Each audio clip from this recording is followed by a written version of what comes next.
Thank you, Julio. Eloise, what is your comments on this? Thank you. First of all, if I can, I would have liked to react to what has been said.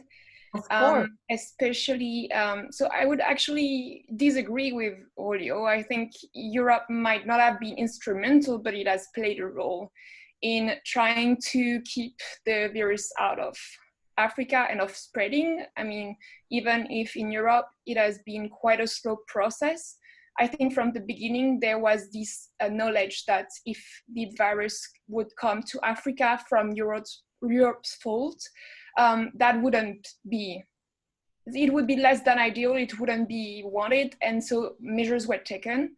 And then coming back to what Her Excellency said concerning the fact that Africa has been offered quite a low amount of funds out of now, I think we should, keep in mind that the current von der Leyen Commission has actually Africa as one of its top priorities. It wants to do a new strategic partnership with Africa. So in the long term, there is going to be more opportunities for Africa and Europe under that commission. And then I think the European Commission global response that is raising money in the wave of solidarity towards countries affected by the pandemic, especially Africa as well. I think that should not be forgotten.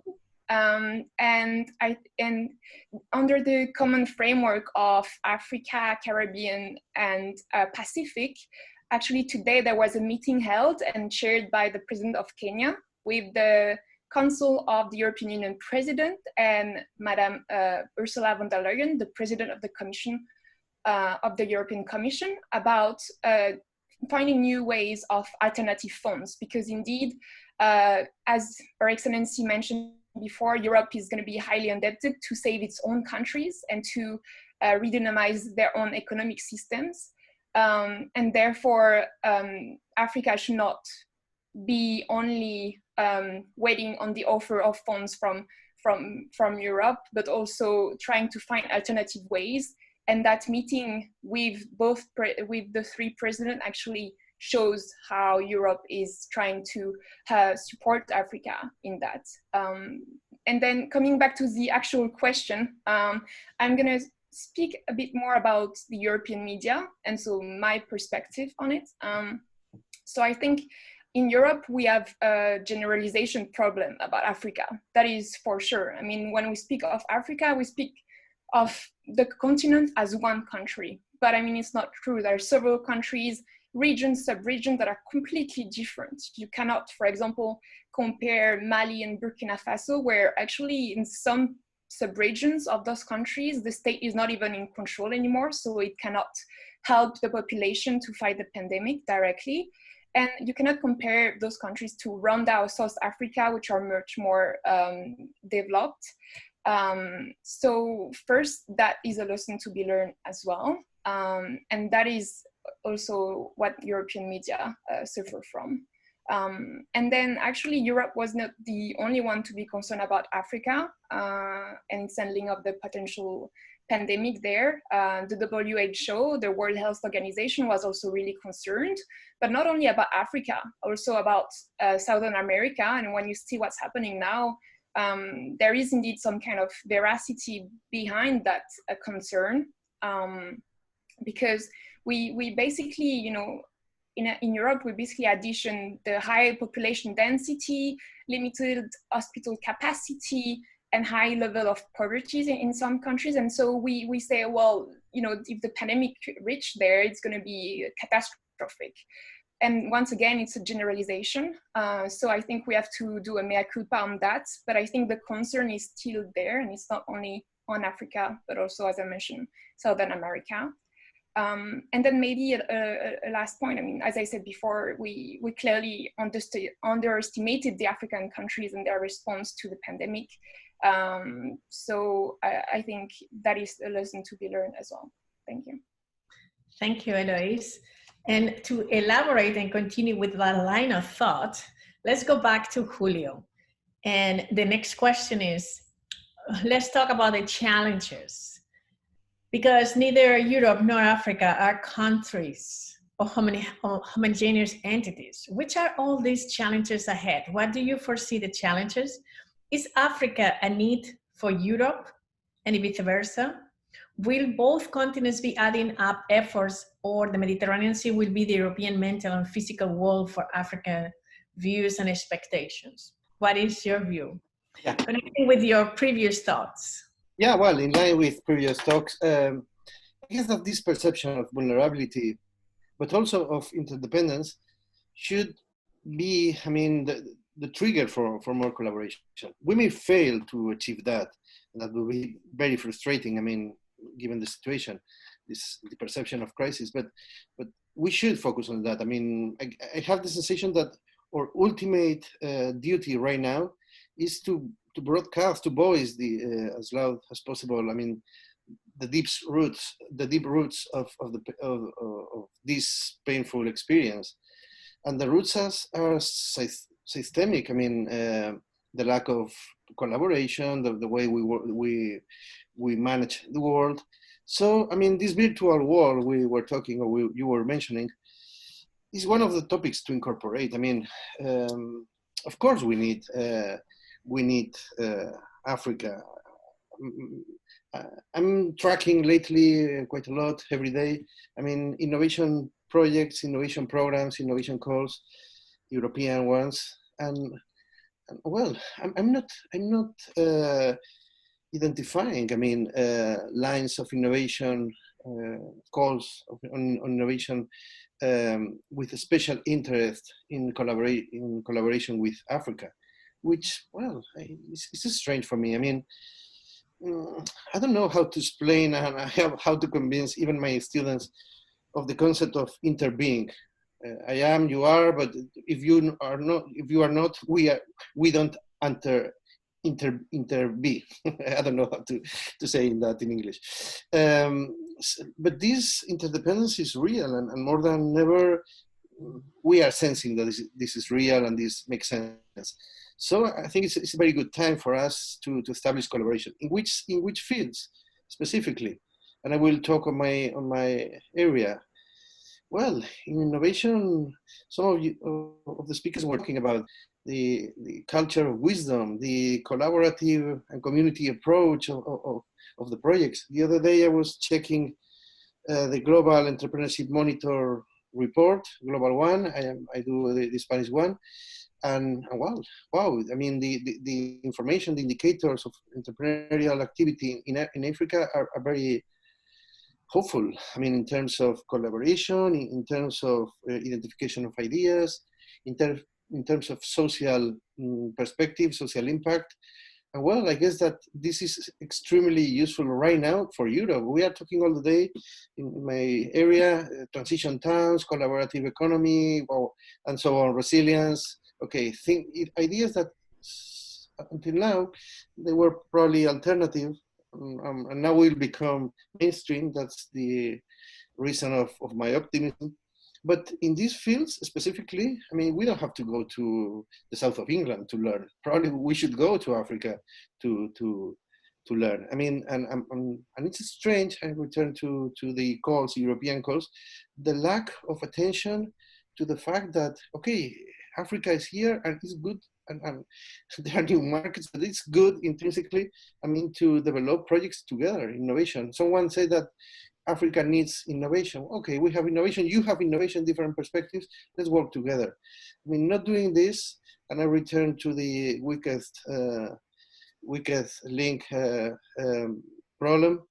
If we don't do this, I mean, at the end, it will be a pity. I mean, I'm reading about the China's attention to Africa and investment, which I don't know. You are in contact with Africa every day. Probably you could say if such a thing is truth or not. But I guess that we are losing that war in Europe regarding Africa, and it's an opportunity we are missing. And we will need Africa in terms of innovation, in terms of entrepreneurship, and in many other fields. That's in brief, my opinion and what I want to share by now. Excellency, what is the challenges that we're facing? Myself.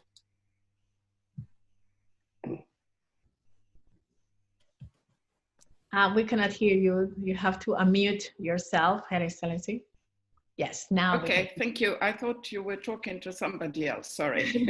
No, Well, no. indeed, homogeneity is lacking to both continents, and I said that from the start. However, here it's a very quick talk. We would need probably hundreds of conferences on each topic. So it is most of the time, unfortunately, the caricature of the genre, because we really have to go to the essential point.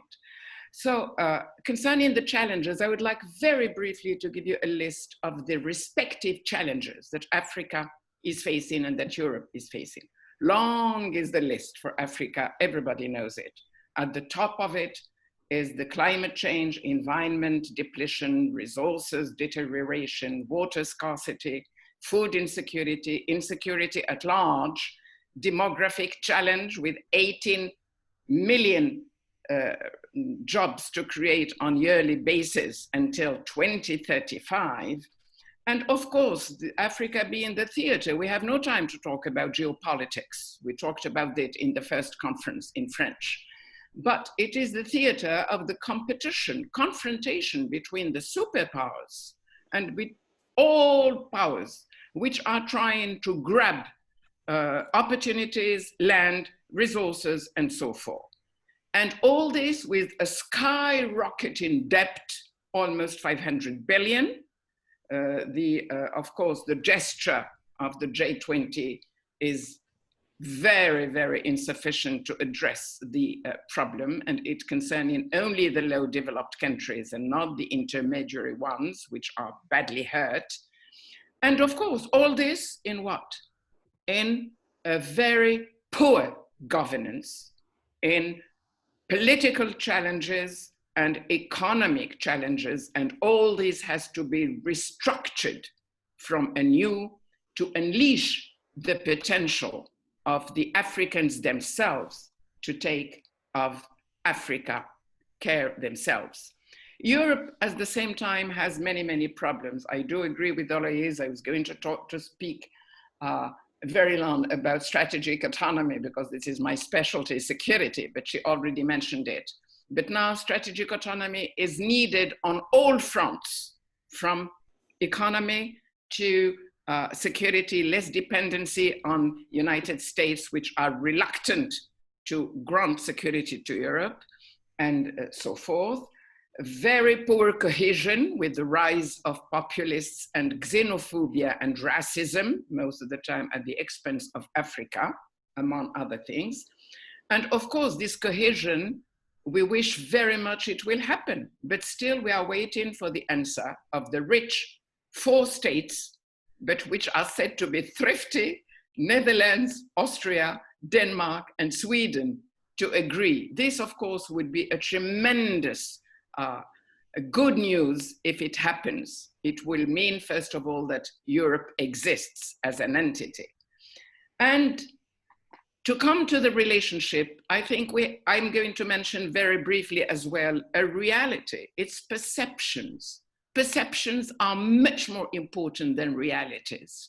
What are we having in Europe and Africa? We are having biased perceptions and negative crossed images for each other, which are really very close to the caricature. You have said it, Africa is chaos, it's insecurity, and all these young people are going to have massive migration for Europe. And of course, it is as well the former colonizer, so you have all the resentment by the Africans themselves.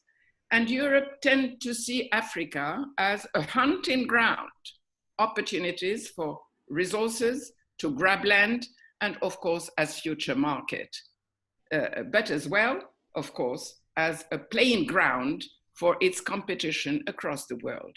So I think between these 2 extreme drivers, which are resentment and fear on one hand, on the other hand, ambivalent from the Africans, because for all what we reproach to Europe, there is a fascination for Africans of Europe. And everybody wants to reach this El Dorado at the peril of its life. This is the problem. And we have the fascination of the elite, which has been most of the time trained in Europe. So you have all these ambivalent pictures, which most of the time take the peace on reality. But in reality, I think there is a real need for Africa, for Europe. First of all, it is the strategic depth. Security of Europe starts in Africa. There will never be a security in Europe if Africa is not a secure space. So we will see on common challenges and common answers, the common answers, I prefer to talk that in the common answers. It is energy thirsty, and Africa has not only oil, but it has renewable with a lot of sun, of wind, and so forth to cater for Europe. It has the demographic complementarity. And here we have to be extremely careful about the balance, because they see massive migration, but people forget that we are losing the best of our talents at the expense of our own development. So you see, there is a lot for Europe to need Africa. And it is the reserve as well for all of humanity of forest and of oceans and a lot of promises for the future. We will talk about how the common answers are given. For Africa, it still needs Europe despite the resentment. Why? Because of proximity. And it can cater and provide a better jump into modernity if all these assets are well managed, as we will see, because it has the know-how, it has the scientific research, and it probably can assist Africa to make the leapfrog. But it is a huge challenge. First of all, Africa needs to be autonomous on its own. We have to re-evaluate Agenda 2063, which is extremely ambitious, but at the first time, we have first to question what I was talking about, its governance and structural change. And the continental promise of the free trade area can only be completed if we all agree on some commonalities in Africa. And probably the motto of His Majesty the King Mohammed VI, Africa trusts Africa, has really to be implemented so we can reach a better cooperation, among us. So you see, there is a lot to be done between Europe and Africa, assuming we reinvent a new basis for cooperation, a new basis for partnership, and reinvent the way we work together. And this I prefer to leave for the common answers and opportunities. Thank you so much, Ambassador. Khalil, what is your views here?